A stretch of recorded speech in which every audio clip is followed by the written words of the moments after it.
I could have spared us. I just chose denial. Oh, Brooke, you couldn't possibly have known that Edmund was capable I didn't let myself know, all right? I was too lonely. I was too needy. Brooke, you are a normal woman with normal needs. Edmund seemed like a dream come true. I think that should have been my first sign of trouble. When you think that you have a dream come true, obviously you've entered into a fantasy. Now that is excessive. I knew it, all right? I knew it. From the minute that I opened Edmund's desk and I found that archive of Merrick clippings, they were all neat, they were chronologically arranged, never discussed. But that didn't mean anything. Oh, of course it meant something. Why else would Edmund have flown into a rage about it? Well, he had a right to his privacy. He had a right to change his name, too, didn't he? But that was another sign. I heard a warning bell go off. I did. I just made myself ignore it. With a great deal of help from me. No, something inside said danger. I just drowned it out. Oh, now, all you did was give him the benefit of the doubt. I brought it into my home. Don't you understand? I made it part of Jamie's life. Oh, stop it, Brooke. Stop it right now. There is not an adult in this world who doesn't have some unresolved issue, some private demon. We all do. I know I do. It's not the same with Edmund. And we spend most of our lives fighting to keep our demons under control. Well, unfortunately, Edmund didn't win. I'm such a fool. I'm such a stupid, needy fool. I'm so ashamed. Oh, sweetheart, shame is a silly waste of time. Now, it's true. People will talk about you for a few weeks, but then they'll forget it. They'll latch onto some new piece of gossip. I don't care about the gossip. I'm worried about Mona and Bianca. Oh, of course. I mean, Bianca's a little girl, and Mona's just recovering from cancer. How am I going to tell them? How am I going to tell them what happened? Normal channels are a complete waste of... All right, let's get him back up. Can you guys look at the camera just for a second? Give it a... Oh, okay. Jimmy. Jimmy? No. Jamie, look at the camera. Give it a smile. Are you really in the mood to look? No. Yeah, she really wants to see it. There you are, you little cute. Hi, hi. Hey. Hey. Hey, you little varmint. Oh, no. Oh, no, it's the tickle monster. We're It's the tickle flying monster. now. We're flying. Oh, no, I didn't even know I was at the airport. Ah, he's got me. No. Oh, no. Oh, no, he's got me. Ah. What is going on? Ah, Jim. Oh, no, he's going for my ears. Oh, no. Brooke? Oh. Hey, Phoebe. Faker, you're anything but all right. Do you really think it's wise watching that, dear? Maybe it's masochism, I don't know. Oh, well, it certainly wouldn't be dear Aggie's prescription for trying to forget an expo. I'm sure it wouldn't. Why does it hurt? Why does it hurt so much? I think it's because when we love, we do it so completely. I keep trying to think that Edmund and I just were not meant to be, and then I think about Laura, and I think about Tad, and I think about that I keep losing people that I love. I know, darling, that it isn't fair. It really isn't. But I think you are stronger than you think you are. You can handle this, darling. I'm not so sure that I can. Oh, she's very nice that you don't have a little more understanding for what Brooke is going through. Aunt Phoebe, it's all right. Brooke, I feel for what you're going through. You know I do, but unfortunately, there's nothing you can do for Edmund right now, but you might be able to help Livia. She's in a very bad way. Look, Tom, I'm sorry, all right? But the way I feel right now, I don't feel that I am up to something. I'm just not up to it, all right? Well, what are you up to? Staying around here worrying about it, feeling sorry for yourself? Is that what you're up to? Tom Cudahy. Look, I understand what you're going through. I do. If I was in your place right now, I'd probably be reaching for a bottle, but you're better than that. I know you're better than that. And since when do you stand around tying yourself in knots when somebody needs your help? That's just not you. So what's it gonna be?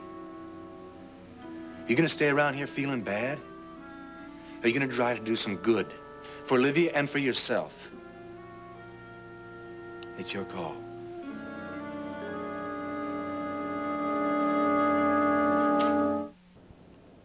Impulse control was never your best event, was it? How are you? How I am is totally irrelevant and always has been. Why don't we skip the small talk and jump to the real issue? How are you? How does it feel to achieve your life's mission? I wouldn't know. Oh, come on, don't be modest, Edmund. You've done it. I mean, you've satisfied your whole reason for being. It was never my reason for being. Oh, pardon me, but it was. I saw you sacrifice your career and your plans and every human tie you ever had in your life. Not my tie to you. Don't make me laugh. I never lost that connection in here. Stop it. I never stopped loving you or wanting you in my life. You don't have a life. You gave it up for a shot at Maryhood. And hey, it paid off. It paid off. Does being a Merrick give you an inner glow? Is it joy and hope? Is it a bottomless well of comfort to you? No. No? No, of course not. That was my job, wasn't it? I love you. You liar! It's true. You don't love me. You never loved me, Edmund. You used me. Never. I was handy to you. You woke up in the middle of the night covered with sweat. I was there to soothe you back to sleep. Good old Brooke at 3 o'clock in the morning, chasing away the shadows. I was like your own personal nightlight, wasn't I? You know the problem with nightlights, Edmund? People don't need them in the daytime, do they? Honey, I never stopped needing you. Did the promises slip your mind, Edmund? The promises that you whispered to me in the dark, that you wanted us to go on with our lives, that we should be together, that we should be a family? I wanted that. Sunrise comes and you start talking about visitations from the dead. After a few hours of sleep, you're re-energized for your quest. Well, you made it, didn't you? You got the Merrick Prize, didn't you? What are your dreams like now, Edmund? Sweet and blissful? No, they're not. And they never will be. Unless you come back to me. Dimitri, look.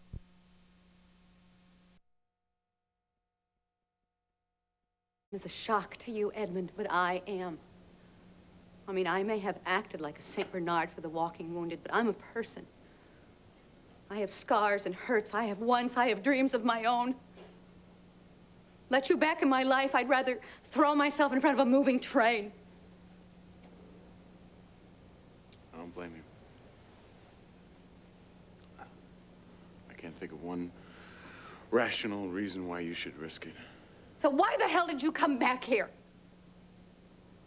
To beg you. I don't deserve the time of day from you. I don't deserve your warmth.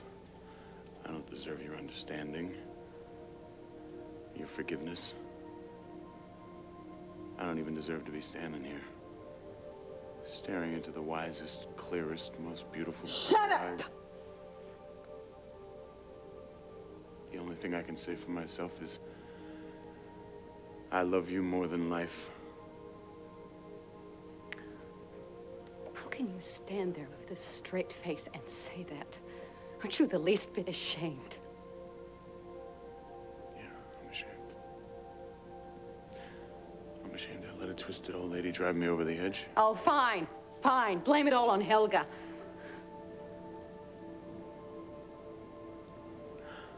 I'm ashamed that I sabotaged the one precious thing that I ever had in my life. That I hurt you and what we had. And that I didn't have the self-control to stop. I am ashamed that I didn't listen to you. Because you were right, Brooke. every step of the way you were right. And I know now. A bully for you. Only took one kidnapping and a violent death. A slew of broken promises. You know, you used to be a writer. Why don't you write a story? Why don't you write a story about a woman who gave and gave and never asked anything for herself, and you can tuck it under your pillow, and you can read it to yourself when you have nightmares. Nightmares are gone. Then you don't need me. No, I do, baby, I do. Please, just forgive me. I don't want to lose you. Lose me? You didn't lose me, Edmund. You junked me. You threw away everything that we had. Then let's start all over. Not a chance. Not on your wretched life.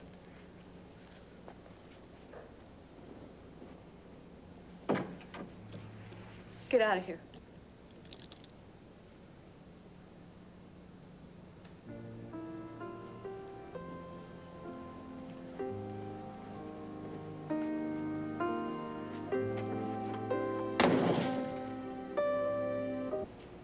I appreciate the offer, But maybe it's not the best I time. just feel like I need some time to sit down in a chair and not be a cheerful mom, you know what I mean?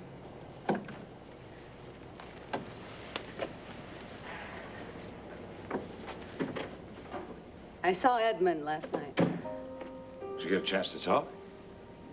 We threw some words at each other. Couldn't exactly be called a conversation. Well, maybe it's a start. I'm glad to hear that, because you guys really have something special, Brooke. Yeah, maybe we did for a minute, Jack, at the beginning, but Edmund's obsession killed the potential of anything. I mean, I basically was just holding on to something at the end that was already dead. I don't believe that. Well, that's your prerogative. Brooke, I just think that you should think about this before you walk away from it. Viewpoint on this. Well, you're failing in a big way. Brooke, you have to admit that Edmund has had a pretty hard time of it, right? Oh, poor misunderstood Edmund. He's had it so tough, hasn't he? Isn't it a shame that he couldn't find some woman who could understand his unfathomable pain? Damn it, Brooke, he did. You. Jack, you know what? You can shore Edmund up all you want. You just leave me out of it, okay? Look, Brooke, I will be the first to admit that you have taken things from Edmund that no woman should ever take from any man. But you have to admit, damn it, that there were some extraordinary circumstances surrounding this. And Edmund is an extraordinary man, and together, you two are extraordinary. Remind me next time to pick somebody ordinary. No, you wouldn't settle for ordinary, even if you could. Is this your unbiased, objective opinion? I love you, Brooke. And I happen to think the world of Edmund, too. And I'd like to see you two happy. But unless you can figure out a way to get back together, I'm afraid you two are just going to be nothing but miserable. It's never going to happen, Jack. And there's only one reason why.